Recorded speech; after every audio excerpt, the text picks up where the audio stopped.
Quando surgem os homens de coragem, a realidade de qualquer situação se transforma. Em meio ao caos, em meio à crise, é necessário o surgimento de homens de coragem para revolucionarem o sistema amedrontador.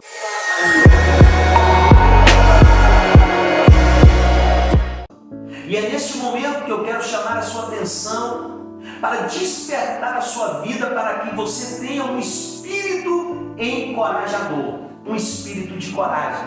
Quando nós olhamos para a palavra de Deus, no livro de Atos, no capítulo 4, fala sobre a história de um homem chamado José, que os seus atos eram tão nobres, as suas atitudes eram tão lindas, tão belas, que os apóstolos agora trocaram o seu nome, deram para ele um novo nome. Ele passou a se chamar Barnabé, que significa o filho da coragem, o encorajador. Barnabé, ele é de suma importância para o ministério do jovem Saulo. Saulo, quando ele se converte indo a Damasco, ele fica 3 dias como cego. Deus manda agora um homem chamado Ananias orar por Saulo. Saulo, depois que recebe a oração de Ananias, cai dos seus olhos como que fossem escamas que estavam impedindo a sua visualização. Ele não conseguiu enxergar durante 3 dias, mas após a oração de Ananias, aquelas escamas caem dos seus olhos e agora Saulo é batizado, recebe o Espírito Santo e ele começa a pregar, ele começa a propagar o reino de Deus. O conselho apostólico começa a ficar um pouco temeroso em relação a Saulo. Alguns, quem sabe, pensavam que Saulo seria um espião, tentando descobrir aonde os cristãos se reuniam para prendê-los, para colocá-los atrás das grades. E agora Saulo, ele entra talvez em um estado assim um pouco de choque, um pouco de medo, pois ele não é tão aceito como ele pensou que seria.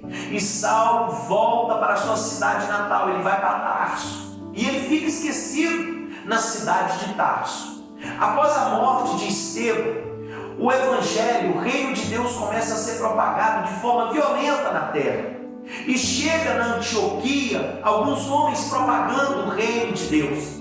O evangelho, o reino começa a ser difundido e milhares de pessoas começam a se converter. Chegam notícias a Jerusalém. E quando os noticiários chegam de forma benéfica aos ouvidos dos apóstolos em Jerusalém, eles enviam agora Barnabé, um homem experiente, um homem cheio de coragem, para ser como um discipulador de Antioquia, para ver o que está acontecendo em Antioquia. E quando Barnabé chega em Antioquia, ele vê um campo missionário, um campo vasto, e ele começa agora a orar para Deus enviar trabalhadores, para Deus cumprir equibalo na vida daqueles irmãos que estavam na Antioquia. E agora Barnabé lembra, vem à mente de Barnabé o jovem Saulo, e Barnabé agora vai atrás de Saulo em Tarso. Talvez quando ele chega em Tarso, Saulo está trabalhando nas mesmas atividades do passado. E eu vejo Saulo agora pegando nas mãos de Barnabé, abraçando Barnabé, pois Barnabé era o filho da coragem. Barnabé não foi simplesmente fazer uma visita a Saulo, Barnabé foi impulsionar a vida de Saulo. E agora Barnabé transfere a unção de coragem para a vida de Saulo. Preste atenção no que eu vou liberar sobre a sua vida. Nesse momento caótico, nesse momento de crise, Deus vai liberar uma unção de coragem na sua vida, filho. E você vai revolucionar a sua família. Você vai ser um anunciador, um propagador do reino de Deus. O que eu tenho visto nesse momento de pandemia é que muitos cristãos estão alarmados, propagando mais sobre o vírus, sobre as mortes, sobre a devastação, sobre a calamidade que instaura no mundo, do que propagando o reino de Cristo. Deixa eu te dizer, nós os cristãos, os homens e as mulheres de Deus, não temos nada a temer, pois se nós morrermos é lucro, encontraremos com Cristo. Mas se não morrermos, já estamos no lucro, pois a nossa vida também é Cristo. Olha o que acontece quando Barnabé se encontra com Saulo, Barnabé ativa o ministério apostólico na vida de Saulo, e agora os dois vão para Antioquia e começam a difundir o reino. Quem sabe agora eles começam a ser os discipuladores, começam a instruir aquele povo sobre o reino de Deus, e nesse exato momento o povo começa a ficar feliz. Há uma difusão extraordinária do reino naquele lugar, e pela primeira vez os homens recebem o nome de cristãos.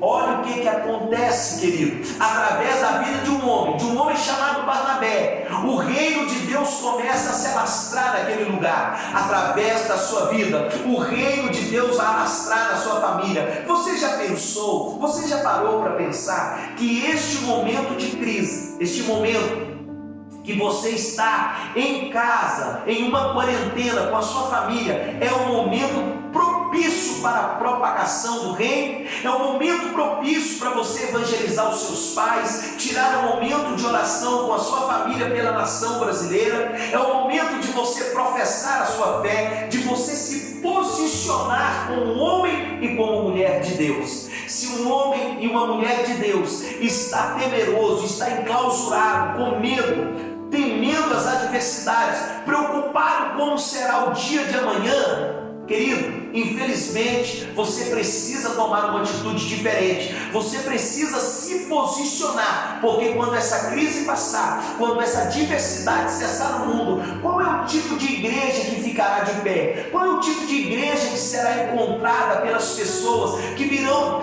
desesperadas voltar para Deus, aceitar a Deus, se entregar a Cristo Jesus? A igreja que esse povo vai procurar, e eu quero profetizar que a igreja que eles vão encontrar é uma igreja posicionada na base da coragem, uma igreja que estará de pé. Preste atenção, eu quero declarar que você é o Barnabé desta geração. Eu quero declarar que você é o Barnabé do século 21. Existe uma unção de coragem sendo liberada na sua vida. Você, Barnabé, vai ativar a vida dos Saulos. Nós iremos ativar a vida de homens e mulheres que vão impulsionar vidas, que vão salvar pessoas, que vão libertar vidas de todas as garras e artimanhas do diabo. Preste atenção no que eu vou te dizer: as portas do inferno não prevalecerão contra a igreja, o vírus não vai parar a igreja, o caos não vai parar a igreja,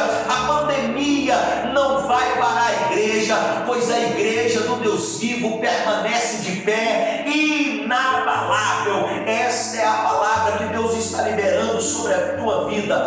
No livro de Atos dos Apóstolos encontra-se a história de Barnabé, e eu quero dizer que amanhã eles vão contar a nossa história, que amanhã os nossos jovens, os nossos filhos, os nossos netos contarão a sua história, do seu posicionamento, da sua atitude diante de uma crise, da sua atitude diante de um caos. Então, Barnabé, se levante, vá atrás agora dos Saulos, mande mensagem para os Saulos, diga para eles: querido, volte ativa, queridos, volte ao reino, volta para a casa do Pai, começa a fazer aquilo que Deus plantou no seu coração. Querido, o campo já está branco, os campos já estão prontos. Vamos clamar para que Equibalo cumpra na vida de homens e de mulheres que receberam o chamado apostólico, que receberam o chamado profético. Eu te abençoo em Cristo Jesus e declaro: você será o Barnabé dessa geração. Beijo no seu coração. Deus abençoe a sua vida, Deus abençoe a sua casa, Deus abençoe o Brasil.